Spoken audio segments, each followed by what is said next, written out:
And recurring process جو چل رہا ہے اس وقت، اس کے علاوہ اب اس کو فردر اس کو اسٹیبلش کرنے کے لیے آپ نے ریکمنڈیشنز لی، ویو پوائنٹ لیا باقی ہائی کورٹ سے. لاہور ہائی کورٹ کیٹیگوریکلی کہتا ہے اس ملک اس کے جوڈیشل پروسیس میں انٹرفیئرنس ہو رہی ہے، اور یہ ہمیں نظر آتا ہے، یہ نہیں کہ ہوا میں بات ہو رہی ہے، ہم بھی دیکھ سکتے ہیں. کوئی جج پاکستان تحریک انصاف کے کسی کینڈیڈیٹ کو اگر ریلیف دیتا تھا، پچھلے میں 2 سال کا بتا رہا ہوں آپ کو، میں لاہور ہائی کورٹ میں زیادہ میری پریکٹس ہے، تو اس جج کی ادھر ٹرانسفر ملتان بینچ میں ہو جاتی تھی، یا پنڈی بینچ میں ہو جاتی تھی، یا بہاولپور بینچ میں ہو جاتی تھی. اس کے علاوہ آپ کو پشاور ہائی کورٹ نے کلیئرلی کہہ دیا ہے کہ ہمیں نان اسٹیک ایکٹر سے بھی بارڈر کے باہر سے دھمکیاں ملی ہیں پولیٹیکل کیسز میں. اگر ہم انصاف کرنا چاہ رہے تو ہمیں روکنے کے لیے. کوئٹہ ہائی کورٹ نے تو شعر و شاعری بھی لکھ دی ہے اور بڑے کلیئر ورڈز میں بتا دی ہے کہ اس ملک کے جوڈیشل پروسیس میں انٹرفیئرنس ہو رہی ہے، ہمیں انصاف کرنے سے روکا جا رہا ہے. اس کے ساتھ ججز آپ کے خود کہہ رہے ہیں، اور یہ ججز اگر کہہ رہے ہیں تو اس کے ساتھ پرزمپشن آف ٹروتھ اٹیچ ہوگی. ان کو کیا شوق ہے بتانے کا کہ ہمارے پاس انٹرفیئرنس چل رہی ہے، ہمارا پروسیس میں انٹرفیئرنس ہو رہی ہے. اگر جج of the high court constitutional post ہے، اگر وہ کہہ رہا ہے مجھے کام نہیں کرنے دیا جا رہا، میرے کام میں ایگزیکٹو انٹرفیئرنس کر رہا ہے، اس کو آپ ایز اے چارج شیٹ لیں. وہ ایلیگیشن نہیں ہے، وہ سٹیٹمنٹ نہیں ہے، وہ چارج شیٹ ہے اس ملک کی ایگزیکٹو کے اوپر کہ آپ انٹرفیئر کر رہے ہیں. اب ایگزیکٹو نے ڈسپیل کرنا ہے امپریشن یا برڈن آف پروف کہ ہم نہیں کر رہے. یہ ان کا الزام نہیں ہے، یہ چارج شیٹ لگائی ہے انہوں نے ایگزیکٹو کے اوپر. اب اس کو دیکھیں، اس کو آپ پچھلے 2 سال میں دیکھیں آپ کا جوڈیشل پروسیس نے کام کیا کیا.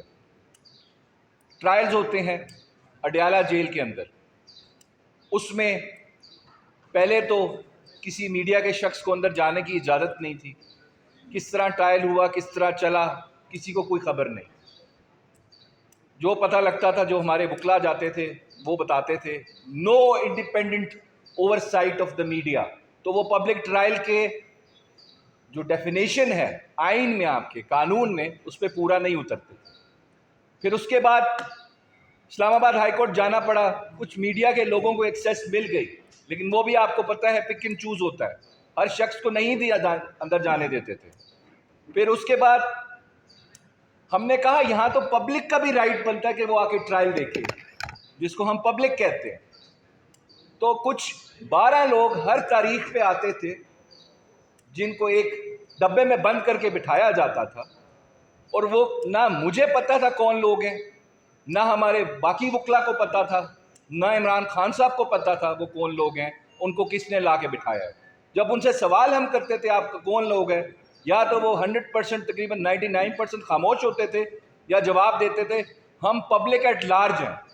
تو ان سے پوچھا پبلک ایٹ لارج کا مطلب کیا ہے، تو ان کو وہ بھی نہیں پتا تھا.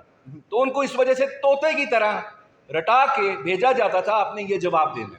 پبلک ایٹ لارج کا مطلب ہے کہ اس ہال میں جتنے لوگ بیٹھے ہیں، اس ملک کے جتنے لوگ ہیں، ان کا دل کرے تو کورٹ روم کے اندر جا سکتے ہیں، subject to the condition court room میں جگہ ہے.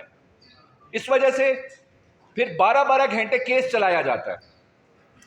جج صاحب کو بھی جلدی ہے، بھول گئے کہ گولڈن پرنسپل ہے قانون کا کہ justice heard is justice bird.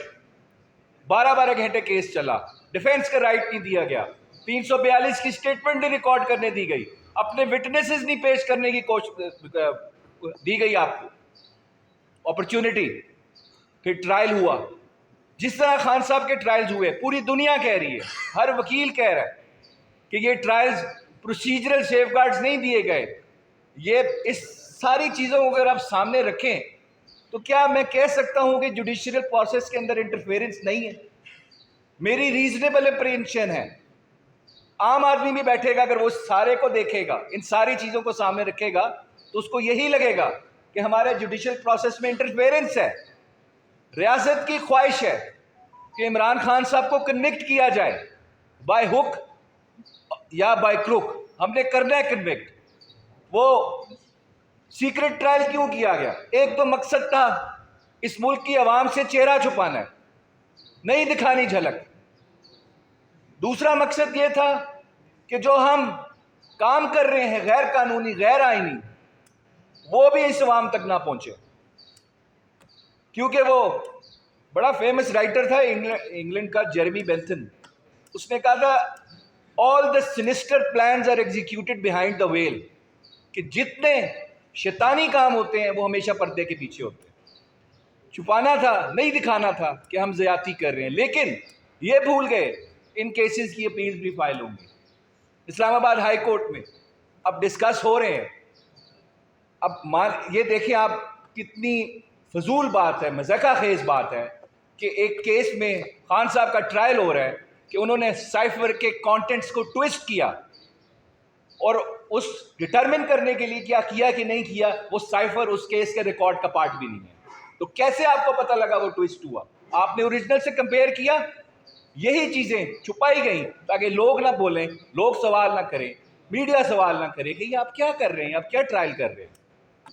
اس وجہ سے ہمارا اس وقت دیکھیں ایک اور بات بھی میں آپ پہ کر دوں ساتھ، یہ ریکارڈ کی بات کر رہا ہوں، الزام نہیں لگا رہا میں.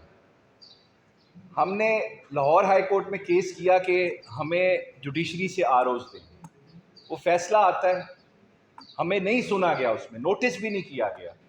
رات کو ہیئرنگ ہوتی ہے، لائیو دیکھی آپ نے، وہ آرڈر سسپینڈ ہو جاتا ہے کہ نہیں جی آپ الیکشن پروسیس کو سیبوٹاج کر رہے ہیں، ہم پہ یہ الزام بھی لگ گیا. حالانکہ ہم چاہتے تھے فری اینڈ فیئر الیکشن ہو، جوڈیشری سے آروز لیں، اور پھر ہماری اپریہنشن سچ ثابت ہوئی.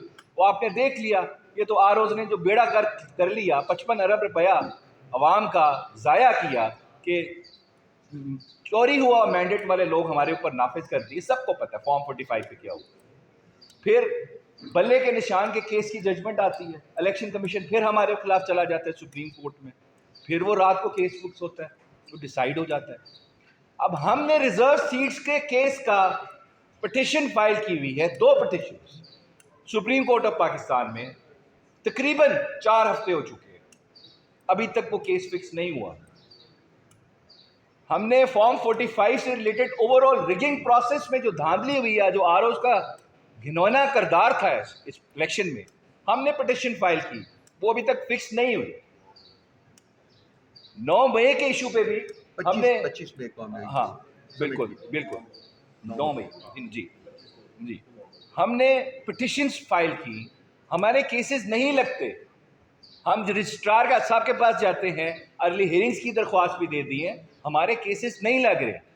تو کیا ہم توقع کرتے ہیں کہ ہمارے ساتھ جو اس ملک کا نظام انصاف ہے اور جو اس کی سب سے بڑی عدالت ہے، کیا وہ ہمارے ساتھ فیئرلی ٹریٹ کر رہی ہے؟ میں الزام نہیں لگا رہا، یہ فیکٹس ہیں.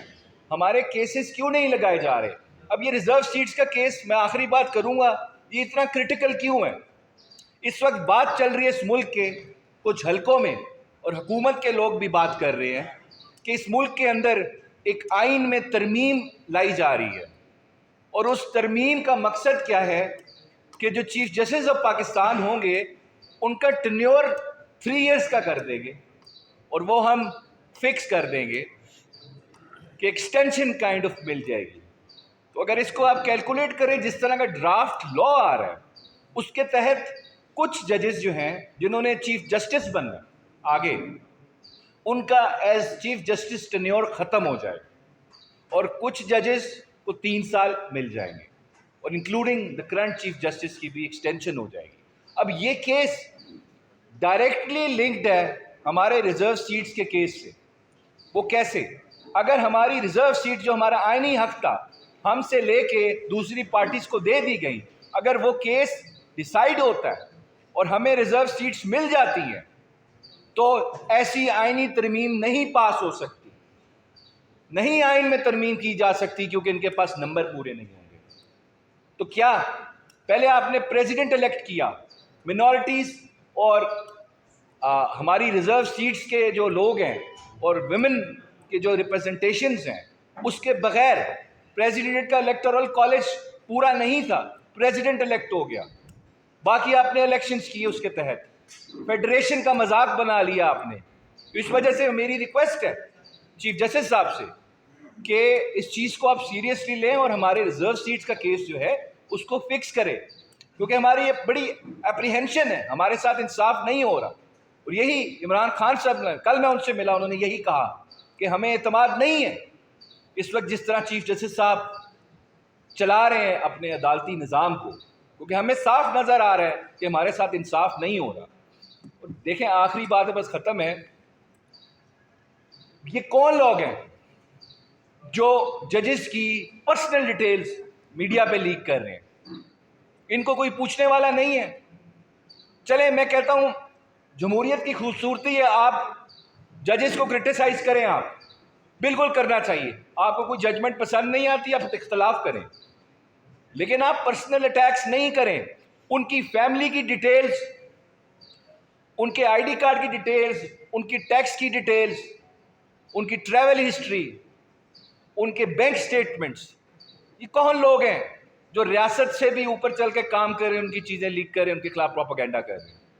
بابر ستار صاحب کے ساتھ یہ ہوا، کل سپریم کورٹ میں بولا گیا اس بات پہ.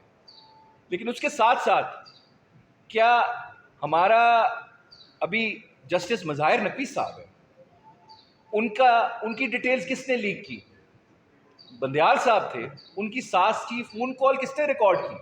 دیکھیں پہلا سوال یہ بنتا ہے کہ یہ قانون سے باہر رہ کے وداؤٹ اینی وارنٹ کون لوگ ہیں جو لوگوں کی پرائیویسی انفرنج کر رہے ہیں؟ وہ تو بعد کی بات آئے گی نا، کیا اس میں بات ہو رہی ہے. پہلا سوال ہوتا ہے یہ کون لوگ ہیں جو ریکارڈ کر رہے ہیں، کسی کا آرٹیکل 14 رائٹ ٹو پریویسی انفرنج کر رہے ہیں. اس وجہ سے پرائم منسٹر آفس کی ریکارڈنگز بھی آ جاتی ہیں باہر. کیا کوئی ایسے لوگ آپریٹ کر رہے ہیں اس ملک میں جس پہ نہ کوئی قانون لگتا ہے نہ کوئی آئین کی شکل لگتی ہے؟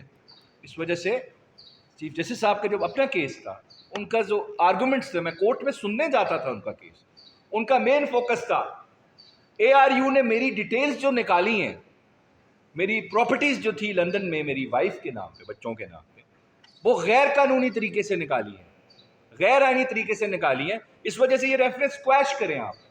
طریقہ کار غلط تھا، کون تھا جو ان کی ڈیٹیلز نکال کے لایا تھا؟ تو کیا یہ آرگومنٹ باقی ججز کے لیے نہیں استعمال ہو سکتا کہ ان کی ڈیٹیلز کون نکال رہا ہے، ان کی پریویسی کون انفرنج کر رہا ہے؟